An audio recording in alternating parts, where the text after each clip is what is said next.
So andito po lahat ng connection. So bali ito po yung nagpapagana po ng ating mga lead lights. Ito po yung kanyang pinaka transformer. Yun ganda ng outcome. Saan ka pa? So ito na po yung naging outcome ng ating naging project. So bali po yung kanyang mga ilaw is working na po. Yung ating ilaw sa cabinet, ganoon din po dito sa kanyang pinaka TV panel. So ayun, kung nagtatanong kayo kung saan po natin nilagay yung mga switch at outlet. So andito po yan sa likuran po ng ating kinabit na TV. So ayan po yung switch and outlet ng ating TV at switch ng ating mga light background. So eto po, dito po sa likod, meron po siyang lock na nilagay natin. So ganito po.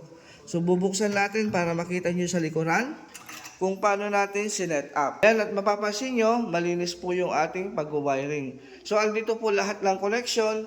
So bali ito po yung nagpapagana po ng ating mga lead lights. Ito po yung kanyang pinaka transformer. At dahil yung nilagay nating lead lights ay 24 volts lang po. Yung supply natin is 220 volts. Kaya gumamit po tayo ng transformer para mapailaw yung ating mga lead lights. So ayan po, napakalinis po ng ating pag-wiring dito. Wala kang makikitang wiring na naakalat dito sa likuran ng ating TV panel. So ito po yung kanyang switch, ito din po yung kanyang outlet.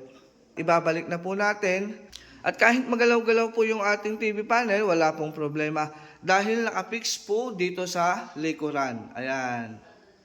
Yun po yung pinaka-bracket niya. So ito po, meron po tayong nilagay na bolts and nuts. Ayan po. Meron na din po siyang mga washer. Kaya hindi po basta-basta mahuhulog po yung ating nilagay na TV. So ayan, at ay babalik na po natin. So muli, yan po yung ating mga switch and outlet. So ayan po yung kabuuan po ng ating naging project dito sa Barangay Guyuden, Bolinao, Pangasinan. So salamat po ulit sa nagtiwala po sa atin na si Ma'am Dayan Caranza. Muli ma'am, maraming salamat dito sa project na ito.